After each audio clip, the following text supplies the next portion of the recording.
What's up? I'm Wile E. Coyote, voice of SpongeBob, the anime version of SpongeBob SquarePants, and you're watching the Anime Egotists. Remember, F is not for failure, F is for friends, and it doesn't take a dose of secret formula to know that.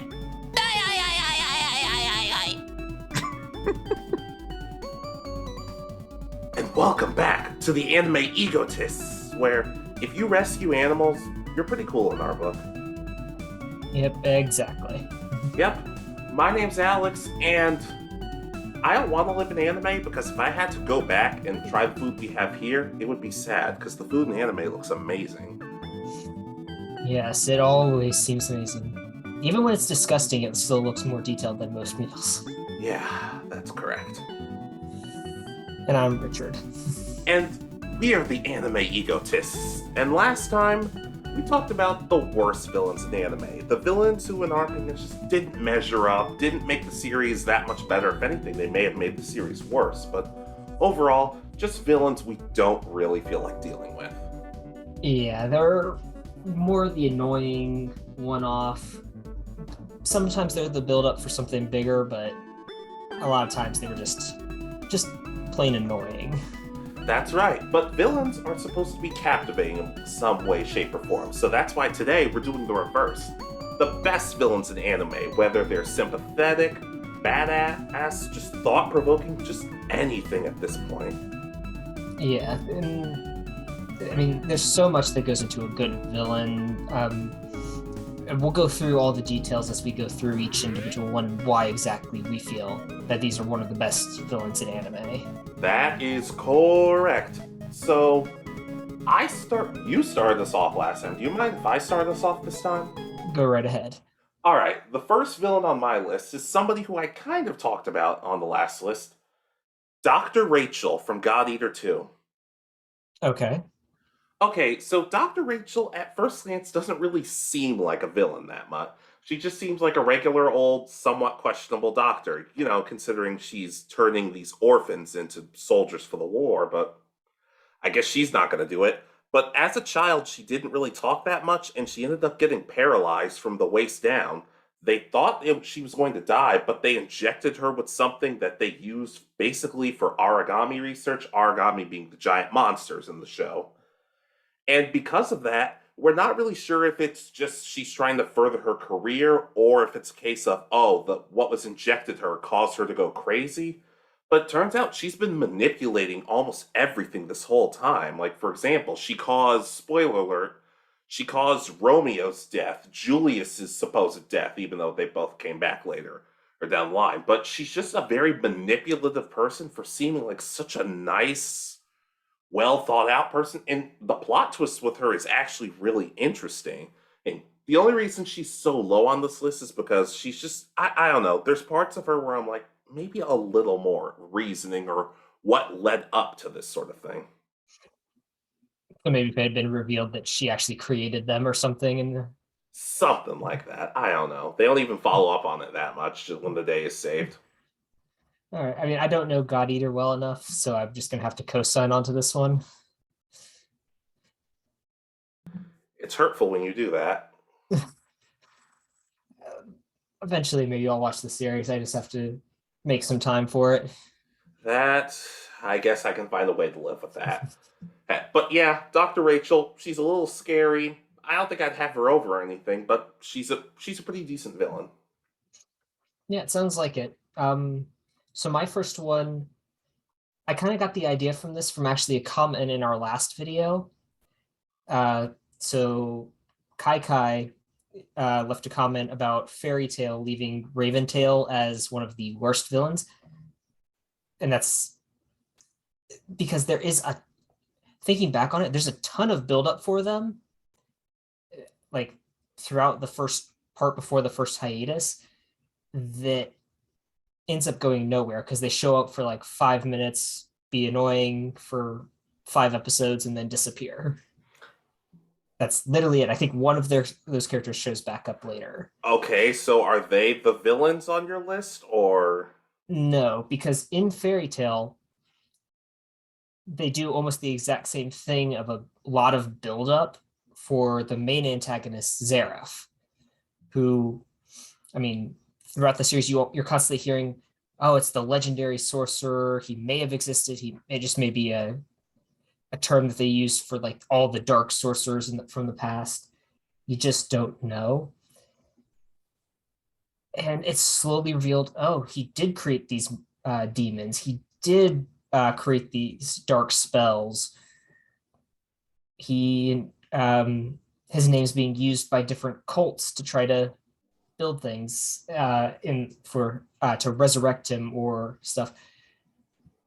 And then it's revealed that no, he just went across the ocean and built his own nation and is pretty much set on conquering the world but at this point. And it's just, there's so much buildup for him.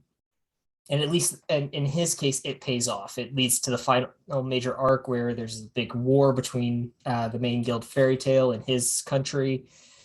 Him and Natsu have a big fight. There's always the suspense. You learn their history. All the stuff that Raventail wasn't, they do with Zeref. And they've been building him up almost as long or just as long as they were building up Raventail. I don't have a whole lot more to add, but like, does his defeat / redemption / whatever he goes through, is it like satisfying in any way, shape, or form? Yes, so they do in the end defeat him, but in the very end of the series, it's revealed that him and his long lost love have pretty much reincarnated and find each other at the very end of the series. Then, and it's all thanks to pretty much the fact that they were able to be defeated and all that. So there seems like there's a lot of romance in Fairytale. There's a lot of shipping, but in this case, it is actual romance because they had to get together at one point and all that. Maybe I shouldn't give it a chance if that's the case. But overall, I guess I can co-sign on to you. I guess I can co-sign on to him. All right. Your next one? All right. Dr. Maruki from Persona 5. Okay. This dude is... Okay, at first glance, he doesn't really seem like a villainous person, and for the most part, he's not. Even though he did kind of manipulate Yoshizawa into thinking that she was actually her dead sister. It's a long story. But I just find that his backstory interesting because he was doing a lot of cognitive research alongside his girlfriend, but his girlfriend, it didn't go well. It didn't go. Like, her research was taken, and she was basically turned into a shell of her former self, so he, as cliche as it sounds, he decided to create basically his own world where people wouldn't have to suffer from stuff like that. People wouldn't have to suffer from sadness or heartbreak. But unlike most cliches, when it happens, it's the thing that makes it really cool is it's not just random stuff. It's he spends time with Ren and Ryuji and everybody else and listens to their problems as their school therapist. So when he learns all of this stuff, he's able to put it into the world so it really feels perfect to them. And the weird thing is, there doesn't seem to be like that big of a flaw to it. Like, sure, you could say, well, the happiness is flawed, the happiness isn't real, but at the same time, there are a lot of moments that make him seem like he's not really doing anything that wrong. At the same time, though, he's just a likable, quirky, somewhat clumsy villain in the beginning, but he's just such a likable one in the sense of you wish you could do something to make him feel better and fix everything. And even if when they do fix everything, it's shown that he's still having a happy life. He's learned from it. He's just a villain who didn't necessarily shove his ideals down people's throats, but he also kind of learned from other people from it. And that, to me, just made him so much more human. It sounds like he was the villain of good intentions. All he wanted to do was make the world a better place and help people, and what he was doing ended up hurting more than helping so I can understand that. It sounds very reasonable, but also leads to issues down the line. So Yeah, and like I said, it just helps that he was able to understand the characters rather than just simply give them vague promises and everything. Mhm. And I also just want to give him some love because his voice actor, Billy Hammett's passed away a few weeks ago, and he just sounded like a nice guy. Also, we don't swear a lot on this podcast, but fuck cancer. Yeah. But Dr. Maruki, he was really cool.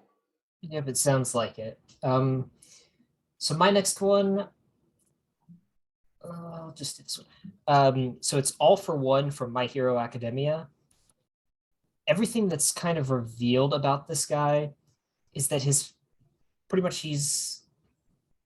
power is that he can take and then give away the powers of the universe, the quirks. I was about to say, I actually know this guy. Yeah. But he's an evil genius. I mean, literally, like almost everything that's happened in the entire series has been thought out exactly as he thought it would. He runs it according to how he wants it to happen. I mean, I know what happens in the manga. I'm not going to spoil that for anime only watchers because I think that's more of what we cover anyway. But the amount of stuff he interfered with that has led to situations and different things in this, it's a lot. Like he's been in control of a lot of what's been going on, and just how much. And there's still questions about that people are literally asking, like, did he steal Deku's powers? And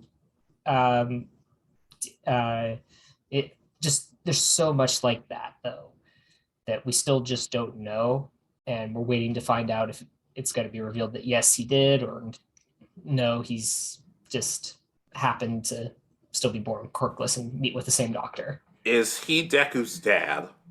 That is actually a question people keep asking. People, the creator says no, but creators say no all the time and then go back on that later. So I think until they officially reveal Deku's dad, who's supposed to be away on foreign business, we won't be able to say yes or no.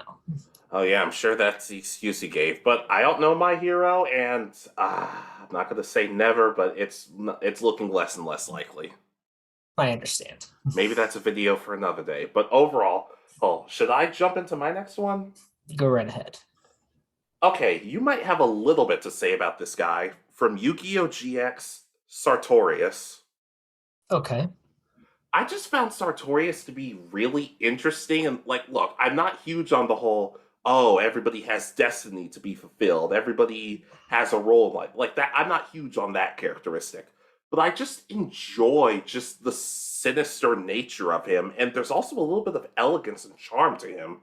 Not to mention later in season 2 of the Society of Light, like it's shown that he's kind of being brainwashed by something called the Light. Now, that's not necessarily that great, but you see vulnerability in just how much he's suffering through it, and just how much him and he treasures his friendship with Aster when Aster ends up moving on and becomes more of a good guy.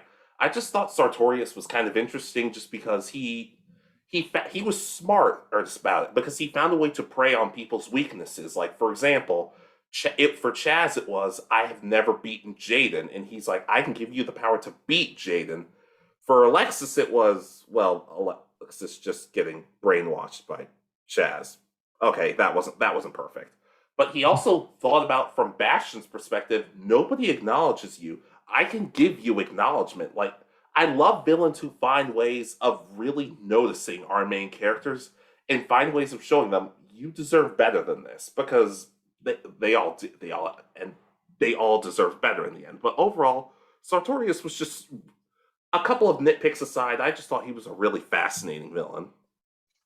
Yeah, I tend to agree. How to put it? He was definitely manipulative, because I remember the episode where he joins the academy as well, and it's just the fact, like, I mean, he plays himself off as so innocent and just wanting to go there to learn how to duel, and yet still manipulates his way just to manipulate his way in. But yeah, just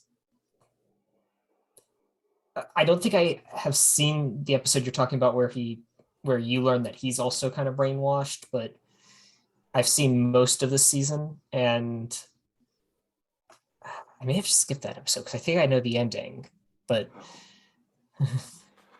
Goodness. I guess the other thing for me is he's kind of willing to bet on people. Like he's saying, hey, if you beat this member of my society, I will ask your friends to leave the group. Now, granted, nobody ever beats said opponent in that duel, but it kind of shows to me he has some sense of honor. Now, maybe he's lying, but like I said, nobody ever beat him for it. And he was also oddly hilarious because he would talk out loud and people would be like, you're saying all this out loud.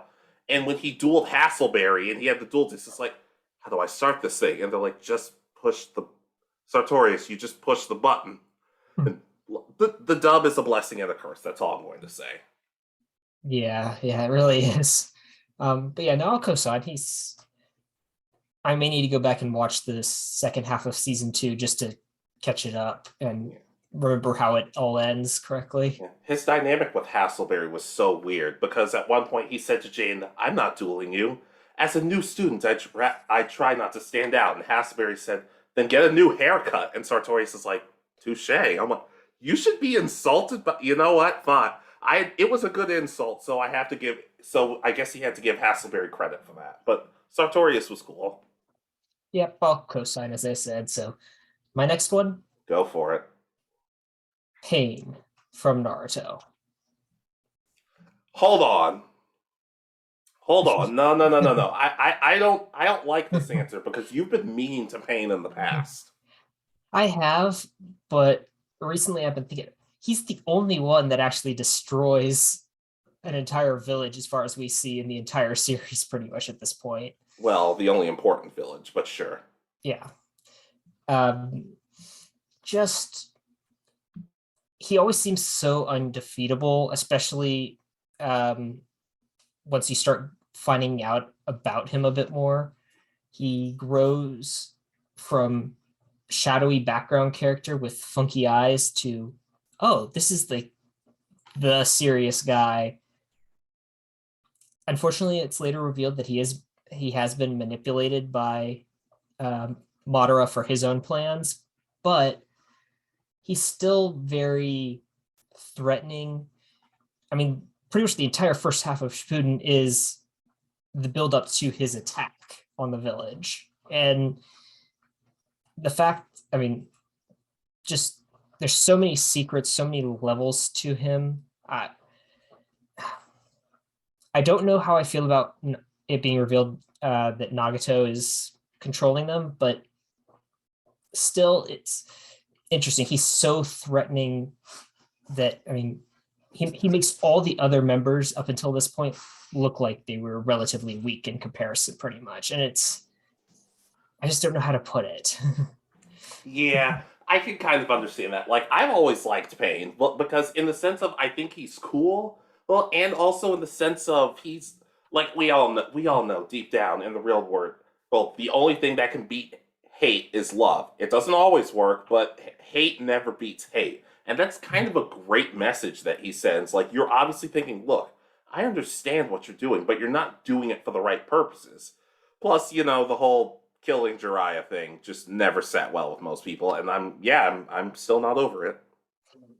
Yeah, I am too. That was a very sad moment. But yeah, and the fact that pretty much basic jutsus don't work on any of them when they're attacking the village. So they're pretty much destroying the village, and there's only like 3 people in the entire village who can actually destroy them. Well, I think Guy, and it might have been Guy and his team, but they were off on another mission, so they weren't there. True, but just thinking about it, and the part about it when it's later on revealed that imagine if he had been able to unlock like the full potential of the Renegon to be able to control them all and have them all using the powers and have the different little like the shadow things that Madara uses to fight Naruto and Sasuke. that are invisible to Naruto. Oh, he would have won. Yeah, I mean, just if he had had full control, yeah, the story would have ended there. It would have been a very depressing end for Naruto. Yeah, though to be fair, or there a more happier end to Naruto would have been what if Shino was part of the Sasuke retrieval arc? They would have finished that in 5 minutes. I think that's why they didn't include him. And then they didn't include him in like anything else. But yeah, I agree. Pain is probably one of my favorite villains in Naruto. Like I said, he's a badass. He's not completely in the wrong in some aspects, but the less I say about his Rock Lee and the Rock Lee show counterpart, the better, because he ends up tripping on a pebble. Yeah, and I know he turns dark because of the loss of his best friend, but I still wonder, like, okay, he took over the village in the rain, and it's like, okay, you got your revenge. There you go, you're done. Yeah, Nope. but that's not how revenge works, though. Revenge legitimately corrupts you. Not to mention the whole Rain Village itself. Like, why didn't we get more focus on the Rain Village? That's such an amazing, cool design. Yeah, I really thought that they should have been one of the main villages. I mean, I know they weren't revealed until like the second half of the series, but yeah, still. the Rain Village and the Sound Village are just both villages. I'm like, we could have gotten so much more, but yeah, I agree. Pain is really cool. I'm glad you've come around on him from being wrong in an earlier video. All right, your next one. Okay, Shinsuke Takasugi from Gentama. Okay. Okay, this is like the main antagonist of Gintama for like a good 50, 60, maybe 70% of the series. He's an old friend of Gintoki, Sakamoto, and Katsura from when they were kids. They were all basically orphans, and they were all trained by their sensei to be basically samurai, and they had to fight in a war at one point. And as the years progress, we see Shinsuke has become this cold, deceitful person who basically just wants to cause destruction. But we kind of learn it's because very early on, all of their friends in the war got killed, and the people they were fighting against basically made Gintoki kill their master, their sensei. So he grows to resent everybody because of that, but we learn that deep down it's really he resents himself for not being strong enough to help everybody. But he just does so much throughout the series. He causes so much death, widespread ruin, and some of the best arcs of the whole series. Not to mention his fight with Gintoki in particular being... It's basically, let's take the Naruto Sasuke fights, all the fights they've had, condense them into one, and then we're going to just move on from there. But not to mention his whole philosophy is deep down, you can kind of tell, as sick and twisted as he is, he does care about these people that he's trying to kill. Because he's willing to hear them and like listen to their sides of like, hey, we didn't want to do this, but we can still fix everything going on. Killing humans and aliens is not going to do anything. We all have to like stand and fight together. Especially considering they kind of tell him that and slowly start to change his mind when they invite him over for tea. I really wish I was joking. No, but that sounds like a perfect part of the story for Gintama. Yeah. But no, from my limited knowledge, I think I've seen this character a few times from back when we were in college. I think you were watching some of the episodes he's in when I was in the room. Yeah, that arc was incredible. Yeah, because I remember pausing what I was watching and looking up because it was actually kind of animated very nicely. Yeah, and I guess I also just love the group that he's a part of because he's assembled this whole group of people, but his right-hand man, Bonsai, probably being my favorite, but I almost don't even consider him to be a villain. Okay. Yep, I'll co-sign. Again, Gintama's on my list. I just need to find time to actually sit down and watch the series. That's fine with me. All right, so my next one is Muzan Kibutsuchi. I'm really messing up that last name. He's the main antagonist for Demon Slayer. Okay. So he's pretty much the ancient demon. Using his blood, he can turn any human into a demon if they survive.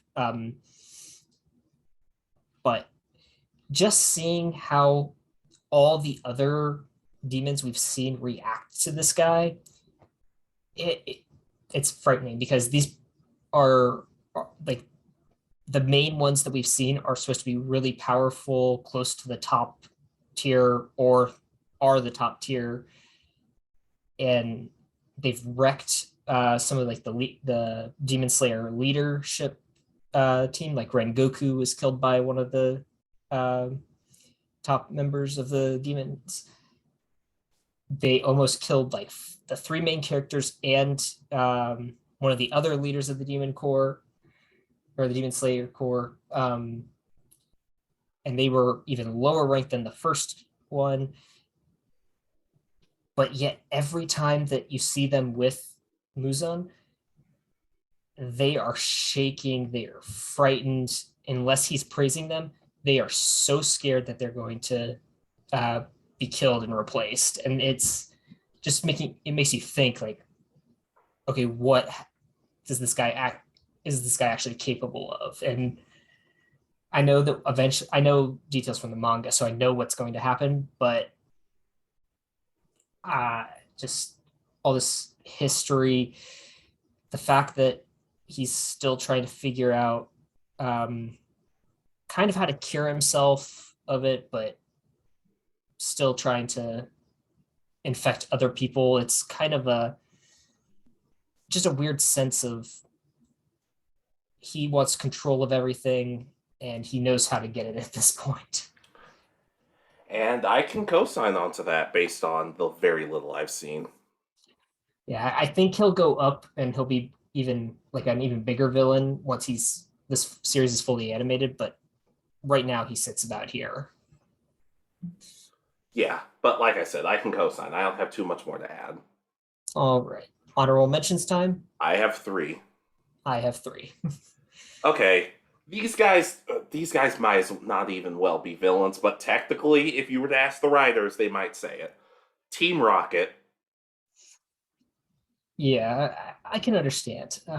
They're just so goofy and how often they fail at everything, but they're so endearing, especially their backstories, because we learned James's parents were super rich, but they were horrible to him. And they had him almost marry this abusive woman named Jezebel, awfully similar to Jesse's name. Sure, that wasn't a coincidence, but we also learned from Meowth's perspective. He wanted to impress this other Meowth, and she fell for a Persian, which explains why he hates them all. Also, and he learned how to talk and everything. But nobody talks about Jesse's backstory. Nobody talks about Jessie. She was incredibly poor, and if you read some of the comics and everything, her mom probably died searching for Mew. I find that to be incredibly compelling, especially with how greedy she can be at times. It's probably because her childhood was pretty messed up. But they're just likable, hilarious characters who, they're not doing the right thing. But everybody loves Team Rocket. And, like, everybody loves Team Rocket. Yeah, they're good. I thought about putting them on my list, but I chose not to. I just finished the entire Black and White series, and that was the most disappointed I've ever been in them. You're sure Journeys doesn't have something to do with that? No, they aren't the Team Rocket that you know from the first few series, or even the next few series to come. They at least, how to put it, in Black and White, they lose a lot of their development. They don't seem to care about their Pokemon as much as they do about the others. Think about it. I mean, Yamask and Woobat show up very little. Amoonguss and Frillis show up even less. They just come out to battle. There's no interaction really between them. Okay, for a kind of counterpoint for that, I don't think that necessarily means they don't care. I think it's just more lines that it's just not shown as much. That there's a difference in that. Yeah, but something else that kind of gets brought over on, or how to put it, this kind of retcons some stuff in older series when whether it was Team Rocket or one of the other teams is using some sort of mind control on a Pokemon, and it's like causing pain to the Pokemon. Jesse and James legitimately don't like it. They actually, like I think in Johto, there's a time when Team Rocket's doing it, and I think there's a time in Diamond and Pearl when Team Galactic's doing it, and they legitimately do not like seeing the Pokemon in pain.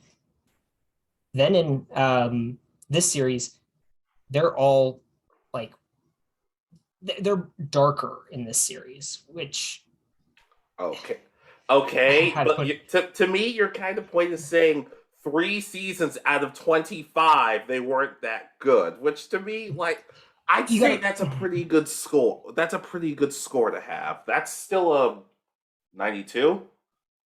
you just got to think about it from the fact that this is the series I just finished. Like I I literally finished understand- it 2 days ago. I understand, but I guess my thing is you have to take into account the whole series. He's look, I make jokes about it, but deep down, I love Ash Ketchum. Ash Ketchum's great. But I also look at Black and White kind of like, he's not my favorite here. But that doesn't mean, like, I'd still put him, I don't know if he's my favorite character, but I'd put him, like, closer to the top. But like I said, it's an honorable mention. There are plenty of episodes where they show they legitimately love and care for each other. Especially whenever they get split up from the group and they all just start hugging and the rest of the cast is just like, oh, hey, good to see you. I'm like, seems like Team Rocket cares about their friendship more than y'all care about yours. But Team Rocket, they're some of the most lovable villains ever, but they're almost not even villains, so it's an honorable mention. Yeah, as I said, I can almost co-sign. Just if I'd watched a different series, probably would have co-signed. You've seen a whole bunch of... You just want the know. chance to rip on Black and White. You just want the chance to rip on it. And that might be coming since I finally finished the series. Good God, we'll have to talk about that afterwards. All right, so my first one, Sure. honorable mention.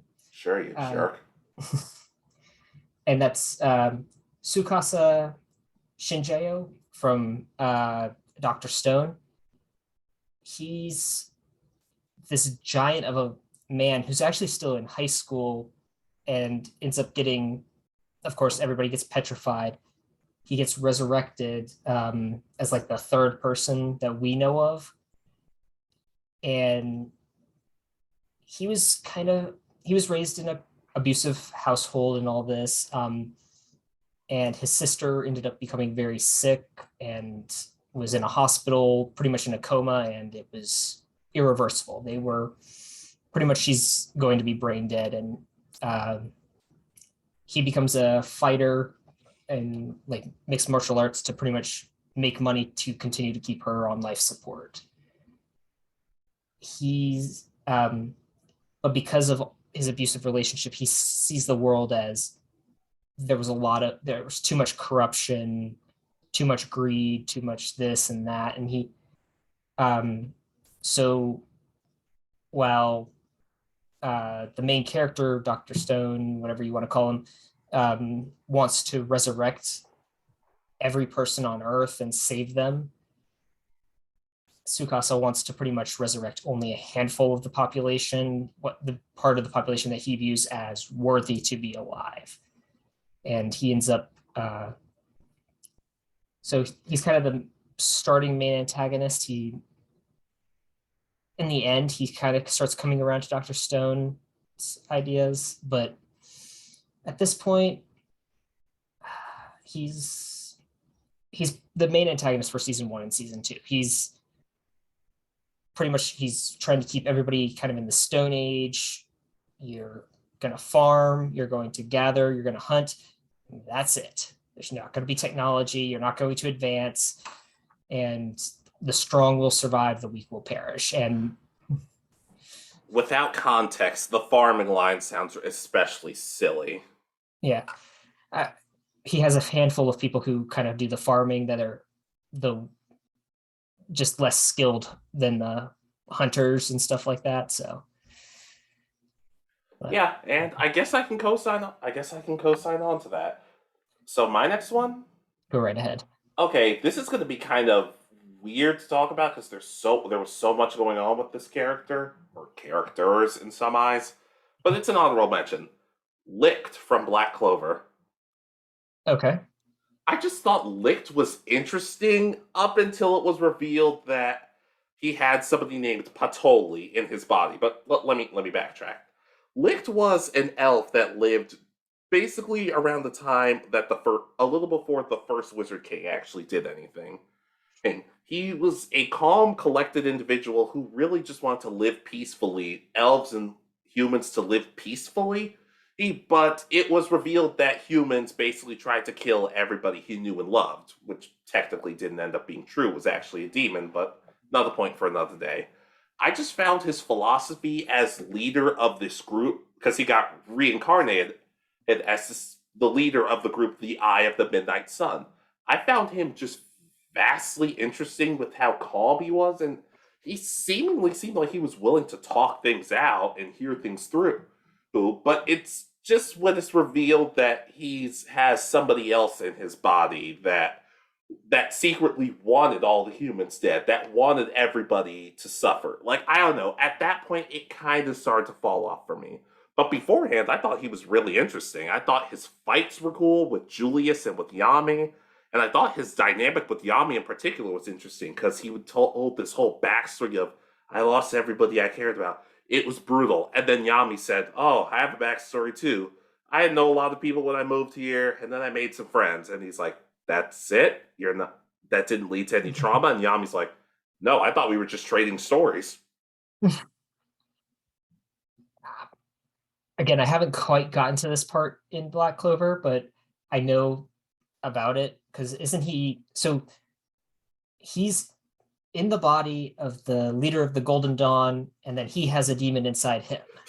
It's something like that. For as much as I love that arc, it gets kind of confusing because Licht is the leader, but Patoli is inside him. But then there's this other guy who's the leader of the Golden Dawn, and he has somebody inside. It's really confusing. But I just liked Licht. Nobody else really made a whole lot of sense to me, besides like the actual demon himself. All right, yeah, no, I'll co-sign it. This part seems really interesting. I know where I left off. I've got it saved so I can come back to it. I pretty much ended a micro arc, and I can start the next arc and probably pick up right where I left off without missing too much. I feel like you've said that before about a year or so ago, so I'm not putting money on that. Well, I've caught up with a lot of what I was watching, so I might start it again. I mean, you caught up with Black and White, and I didn't think you'd do that, so who knows at this point. But anyways, Licht and kind of just Licht. Okay. I understand, and it sounds like it does sound complicated, so I'll co-sign for now until I actually go down and see the series myself. Yeah. All right. So my next honorable mention is Ishii Tsukasa from Food Wars. He's, upon arrival at the school, he is the number one student. He is the best of the best, arguably better than most of the people who've come before him already. He's like the number 2 at the academy during what's called the central arc or central storyline, I guess. It's where he's working with the Nakari big bad who's taken over the academy and is trying to pretty much formalize all the cooking. But he's the exact opposite of Etsuya Aizen from my last one. He literally will, like, we're shown multiple times of even when he's competing in competitions that he knows he can win easily, he's going all out and he's fighting and preparing these amazing dishes. And he's built up as none of the current generation stand a chance against him, and yet, I mean, they win in the end. It's not a big spoiler because the season's been out for like 4 years now. Yeah, pretty much. But yeah, he's really built up, and he's kind of this calm, cool, collected kind, except for he gets stressed out about anything other than cooking. It's weird because cooking is something I always get stressed out about, especially if there are 3 other people running around in the kitchen. No, you don't need to eat anything. You're just here because I'm here. Let me cook. No, but in all honesty, he really um kind of believes in the idea of, if I make a dish a certain way and it's considered perfect, I can teach everybody how to make this dish exactly how I make it perfect. Versus the mindset of, it may not be perfect, but this is my cooking, was kind of the mindset of the others. And I want to be able to grow and create it and make mine perfect in its own way. So he's trying to help the students by teaching them how to be on his level, but it doesn't always, it doesn't come off as that to the main cast. And I guess I can co-sign on to that. Food Wars is something I'm hesitant to give a shot, but like I said, that's another video for another day. Yeah, it's a weird one, so I can understand. Alright, so my last honorable mention, Go right ahead. another Naruto character, Hidan. Okay. I just love how in Naruto they have these multi-dimensional characters of, maybe if they got put on the right path, they could have been good. Or we've redeemed them in some way, or they've done everything they can to redeem themselves. I like that Hidan is just basically none of that. He's a psychotic, sadomasochistic person who, compared to other Naruto villains, is completely an idiot. Like there's no hiding that. But he's also a badass. He knows how to fight, and he's one of the few villains who actually ends up getting a kill on somebody relatively important in the series. Yeah, he's also a cultist, technically, if I remember correctly. Yep, Hidan's one of the most relatable villains in Naruto because he genuinely proves it doesn't matter what religion you believe in. If you start throwing it in other people's faces, you're the bad guy. Yeah, he's definitely an interesting one, and you're right when you think about it, because even though Pain technically gets kills, he gets them taken away at the end of the arc. So he is one of the very few villains who gets any actual kills. I think there's two of them that I can think of off the top of my head who kill a major character. Yeah, not to mention he gets his head cut off and he doesn't even freak out. He's just like, "Oh man, Kakuzu, can you fix me up?" And Kakuzu, if in all honesty, he probably would have been better off just saying, "No, that's okay. I surrender." That might be true as well, and he has one of the best kind of vengeance killings, deaths, whatever you want to call it, because I don't even know if he's actually dead. I don't think he is, but he's at least incapacitated. Especially when Shikamaru tells him, "Yeah, but that Jashin is no longer your god. I am." I'm like, oh, yes, Shikamaru. But think about it. With that, he causes Shikamaru's character development to become even better. So the fact that he did that and he's seemingly barely did anything, that's pretty cool to me. Plus, like I said, I want to see Naruto try to talk a no jutsu Hidan just to see how it goes. He'd probably end up just. It would never work with Hidan. Hidan is so insane that, yeah, I don't think it would work at all. Which is why I love him, and because that talking no jutsu thing that got old. Was starting to get old towards the end of the series. And the fact that, I mean, it's him, Madara, and Kaguya are like the only ones who it doesn't affect, I think, in the entire series. It's at least in some aspect, because it affected Obito, it affected Zabuza, it affected Gaara. I guess Orochimaru you could throw on that list because he just got killed by Sasuke. Yeah, sort of. I'm trying to think if there's some of the other people even use Takano Jutsu kind of in the against some of the other Akatsuki members. Yeah, so. I remember that Jinchuriki Fu, or whatever her name is, she tried using it on Kakuzu, and Kakuzu's like, "What are you... No, that's not how this is... Is this supposed to be working? I don't know. No, we're just gonna kill you now." Yeah, so I can co-sign. He's such a one-off kind of villain, but by comparison to the other, like what I would consider the main villains, but he's he has such an impact on the story. It's Yeah, and also he's just flipping hilarious, especially when they fully show off. Yeah, he's a dummy. He's an idiot.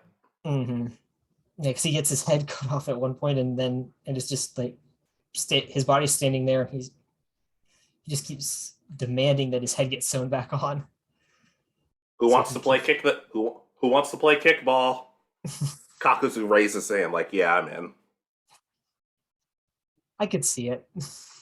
But yeah, like I said, he's always been one of my favorites just because he's so different. Yep, I'll completely co-sign. So my last honorable mention, which one? I'm going to go with Frieza from Dragon Ball Z. Oh boy, one of our commenters is not going to be happy you said that. He's just, without counting Super yet, he's so just evil. That's like all he is in the entire series. But he's kind of built up as this evil tyrant that's going to destroy everything, and he actually technically succeeds because he destroys an entire planet. It involves his power level leads to one of the best transformations in the entire anime world. Like, I mean, there's very few things, if anything, that can actually beat the amazingness of watching Goku transform into Super Saiyan for the first time. Yep, and it was like the anniversary of it a couple of days ago. If Twitter was around back then, it would not be around right now. It would have shut down because of all those tweets, because of all the mentions of it. Yeah, but just you feel that he has no remorse. He is greedy, self-centered, power hungry, but yet you know that there's something he fears because it's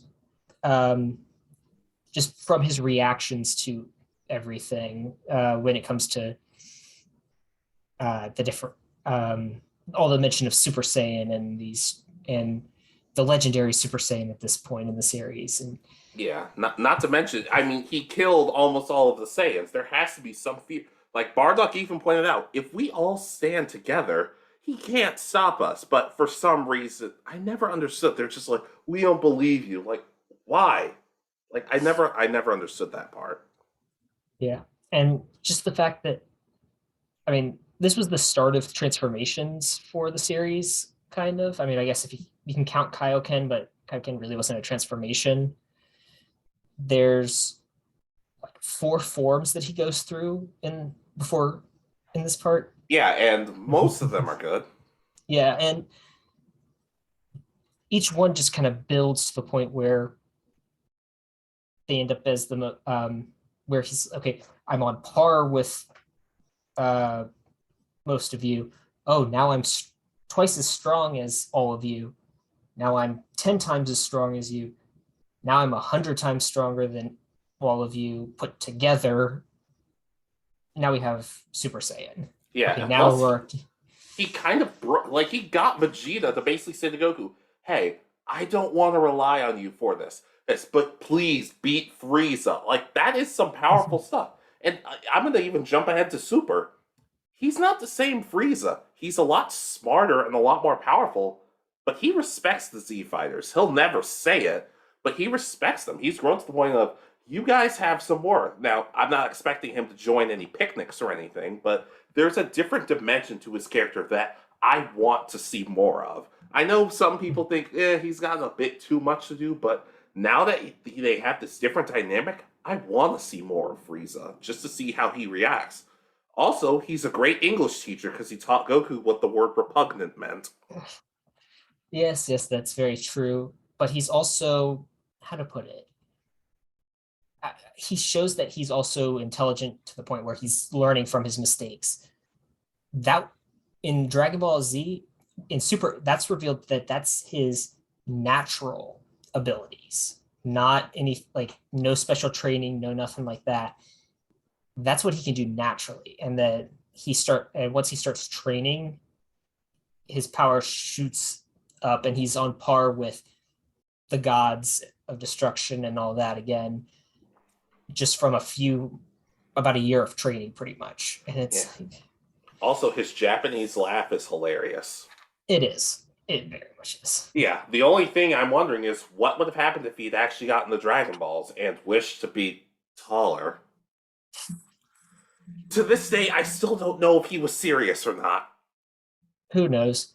I do like that in the Dragon Ball Super Broly movie, though, when he has to fight Broly. Broly, your father's been slain, and he just gets wrecked. Yeah, and they don't even try to stop. They're just like, oh man, the fusion, it's gonna time out. All right, let's try this again, guys, but go really slow this time. Frankly, he deserves it, though. Yeah, he is probably my favorite villain. I debated whether to put him or Cell on this list. I need to see more. Amazing. I need to see more of Cell. I need to see more from Cell. That is very true. We haven't seen Cell in 20 years now, 30 years now. That being said, Cell might be my favorite abridged villain. That is probably true. That perfect jawline. But yeah, I agree. Frieza's cool. He's a good villain. A bit overshadowed at times, a bit too much at times, but I still like Frieza. Okay. All right, and your last one? All right, so let me ask you, if you're a child, what is a characteristic about a villain that you would tell about other people? I don't know. Like, how does he make you feel? I would hope that it would make me feel somewhat scared that he's real. Exactly. And this guy knew how to do it for me as a kid because I was uncomfortable watching him as a child. Orochi Maru. Okay, so Orochimaru's backstory doesn't really get talked about all that much because it's revealed that apparently, according to Tsunade, his parents dying messed him up as a kid. So that's why he's obsessed with immortality and learning all these different jutsu, which, first of all, villain or not, you'd want to learn under Orochimaru just to learn everything about him and all his techniques. Second of all, he's kind of the crux of a lot of stuff happening in Naruto, and we all kind of just casually forget with everything going on, with the Akatsuki model or whatever, we kind of just casually forget that Orochimaru was flippin' terrifying. Remember in the first war arc they did, and when he took his face off and it was revealed, oh, he can steal people's faces now. And that sadistic, scary laugh with the music playing in the background, everything about Orochimaru is so interesting but completely terrifying. When I was a kid, I couldn't watch most of his stuff without legitimately like holding a pillow or something because I'm like, oh my god, this guy is going to come to my house and kill me. I can completely understand that. He is very freaky looking. His introduction, I mean, that's pretty much his introduction, is half the face is falling off the body that he's stolen, and we are in this deep dark woods that they're doing the tuning exams in, and he's showing extreme interest in our main trio, specifically Sasuke at this point, that I'm gonna save you for later, pretty much. Yeah, I can't imagine what would it be like if he bit Sakura and gave her the curse mark, though. I don't feel like that would have been nearly as interesting. Yeah, I'm trying to think. The only thing is I wish that they had him just do a bit more, because at the end... Yes, here's the thing. I agree, but I also kind of feel like maybe he could have done less. Like, maybe they could have legitimately killed him somehow. But then again, we wouldn't have gotten Mitsuki from Boruto, and from what I hear, he's carrying the show at this point. I hear the same thing, so... Maybe we're wrong, but that's just what people are telling us. But not to mention, I find his friendship with Tsunade and Jiraiya to be really interesting, because he basically, like Shinsuke I said earlier, he wants them gone, but at the same time, he also kind of doesn't. It's really hard to describe. Like when Jiraiya died, Orochimaru was visibly sad about it. And he causes Kakashi, of all people, to freeze up when he's trying to protect Sasuke. That was the first time we'd seen that. And he also has some really bizarre, funny moments, like when he asks Kabuto, "So what's your blood type?" And then he gets it wrong. He's like, "Really? I thought it was something else. That's strange." And Kabuto's like, "No, let's just go back to the hideout." Oh, he didn't have too many funny moments that made me stop thinking this guy is a threat. I mean, the fact that Tsunade feels the need to kill him because he's such a threat in the Hokage retrieval mission. And at this point, he has no access to his arms at all, and pretty much can't use jutsu the way he used to. And yet he still fights on par with Jiraiya and Tsunade, and they're fighting together against him. To be fair, they did have Tsunade drug Jiraiya, so Jiraiya was not exactly at full strength.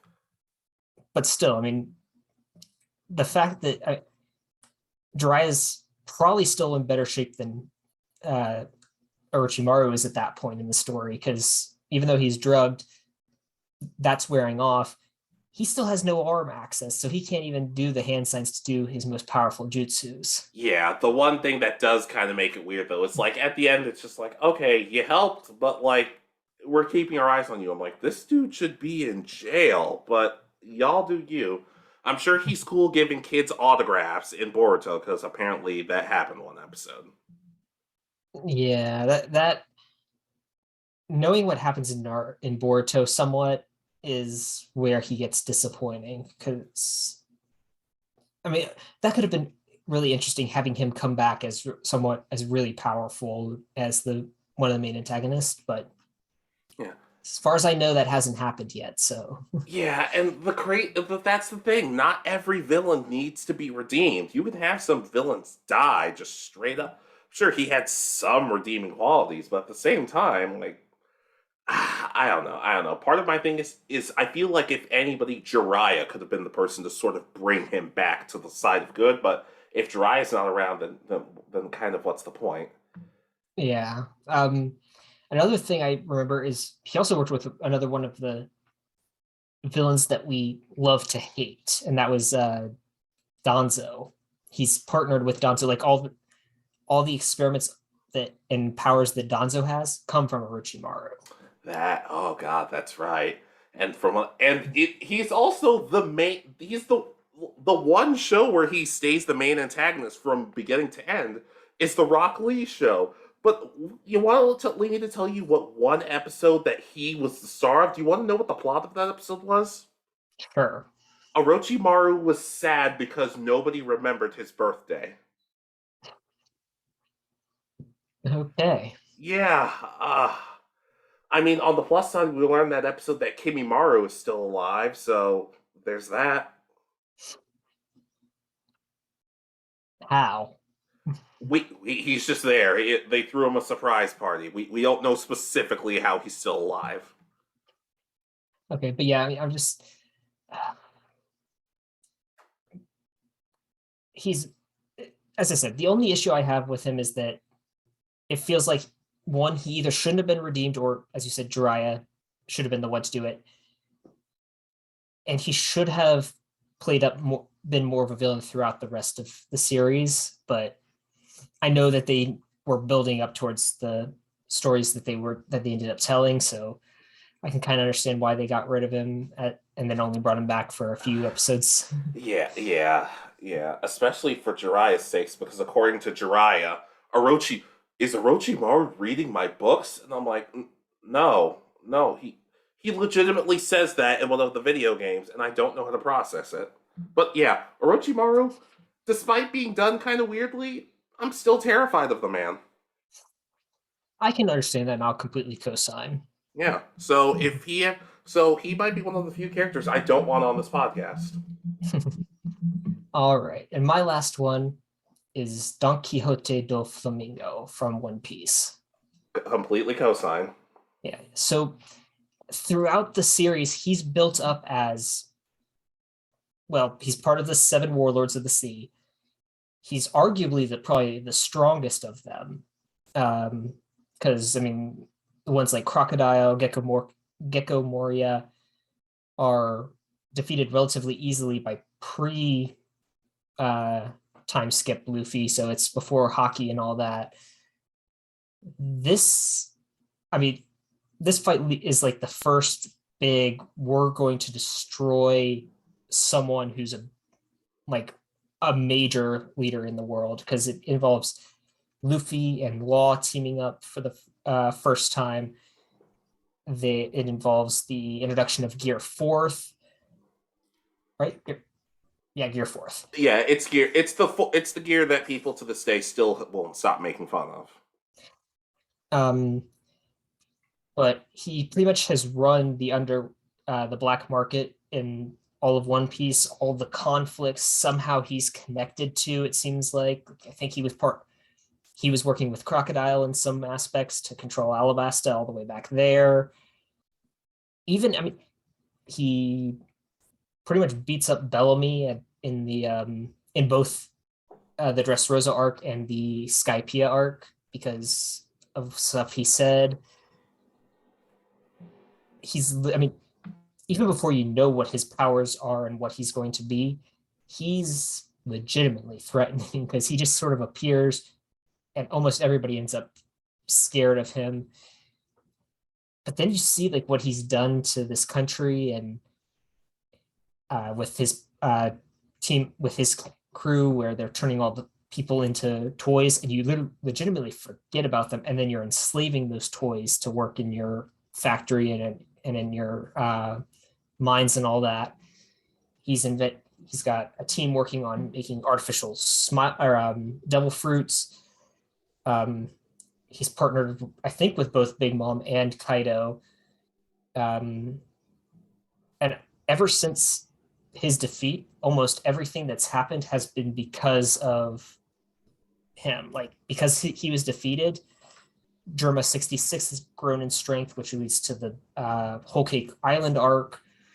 Kaido is pretty much working. It has turned Wano into pretty much into more of a slave nation than anything else because of this. Just everything that's happened since has been because he disappeared from the world stage. I'm trying to recall, what's his backstory exactly? Because I feel like I heard it's a pretty sad one. Kind of, not really. How to put it? He was one of the world nobles, the Celestial Dragons. His father decides that they're going to live among the common folk to just get a better perspective and try to help better the world. They move to a country. I think there's some sort of kind of recession or something that happens, and his father's not taxing the people overly much, but because they're rich, they're living in a mansion. The people start turning on them. They try to go back to live with the Celestial Dragons. They tell them, no, you gave this up. You're nothing more than a commoner now, pretty much. And they turn their backs on it. The population of the island they're living on shows up, kidnaps them, lights their house on fire, throws them out of windows tied with arms up like this, and they're pretty much sentenced to burn to death. And Don Quixote pretty much tells his father he hates him for what he's done to their family, and he wants him to die and all of the people down there to die. It kind of drives him insane at this point. Okay, I don't necessarily mean sympathetic, but I guess more in the sense of I meant what if things had gone just a tad bit differently? Yeah, that's probably a good way. It's kind of revealing that there's corruption on all the sides. There's bad pirates, there's bad nobles, it's more of showing that. Yeah. But yeah, he thinks he knows his brother betrayed him, who was his pretty much vice captain, and ends up killing him after his brother gives Law the Appa Appa fruit, which allows him to use the powers he has. I love Law. Yeah. He's so evil. He has points where he was trying to be good. He was trying to do it as a kid. And you can kind of understand where he came from. It wasn't his fault that his entire world got turned upside down all of a sudden. And then he gets pretty much thrown into the deep end and has to learn to survive. And he has one of the silliest, yet one of the most frightening fruits in the entire world, in the string fruit that he ate. Because not only can he use it to control people, which he used to pretty much take over Dressrosa by controlling their king and making him go on a rampage and kill civilians, he can use it to slice through pretty much anything. Like, he slices through Dressrosa using the strings and is pretty much threatening, I'm just going to cut everyone to pieces, then I'll leave this island and go find a new island to be my new kingdom. I mean, and he can clone himself with his string. I mean, he's legitimately frightening with all the abilities he has. Yeah, he's somebody who I found myself immediately drawn to him when I first started seeing him. And just how much of a badass he is, and also his fashion sense, which is pretty incredible for somebody like him. Yep, he's very flamboyant, I think is the right term for him. He's all the pink feathers, but he's literally, he's a flamingo is pretty much his description. Yeah, and most flamingos I know are pretty dangerous, so it works out. I can co-sign. All right, are we ready to close out? Yep. Alright, so, ladies, gentlemen, and others, who are some of your favorite villains in anime? Be it funny, endearing, scary, just the amount of damage they cause? Anything. Let us know your favorite villains, please. Exactly. And do you agree with all of our choices? Do you think that any of these villains actually aren't that great? And would you include any of our other kind of mentioned ones, Madara, Cell, something along those lines? List. Yeah, and are any of these villains that you root for over the good guys? Because in some senses, I kind of root for Dr. Maruki, because, yeah. But overall, please just let us know. And any other things you want us to talk about, like why Richard is still a butt munch over Black and White. I haven't sat down and seen it with him, so I don't know. But overall, just let us know. Be sure to smash, stat, and pin that like, subscribe, and comment button. And we will see you guys next time. This has been Alex. And Richard. And you have been listening to the Anime Egotists. Good night, and peace easy.